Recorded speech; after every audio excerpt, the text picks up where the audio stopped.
వీడియోలు చూస్తూ ఉంటాం. కానీ ఇప్పుడు మీరు చూడబోయే ఈ 5 వీడియోలు కేవలం వినోదం కోసం తీసినవి కావు.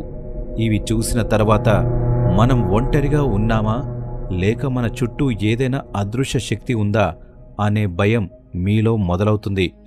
అసలు ఒక మనిషి 72 రోజుల పాటు ఎవరికీ కనిపించకుండా మాయమైపోయి అడవిలోని ఒక చీకటి గుహలో పాములాగా నాలుకను బయటకు తీస్తూ వింతగా ప్రవర్తించడం వెనుక ఉన్న అసలు రహస్యం ఏమిటి? ప్రాణం లేని ఒక ప్లాస్టిక్ బొమ్మ తన తలను తిప్పి కెమెరా వైపు నేరుగా చూడటం సాధ్యమేనా?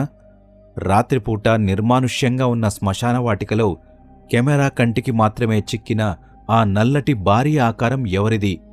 మెక్సికో లాంటి దేశాల్లో శతాబ్దాలుగా వినిపిస్తున్న ఆ వింత జీవుల కథలు కేవలం కట్టుకథలేనా, లేక అవి మన కళ్ల ముందే తిరుగుతున్నాయా?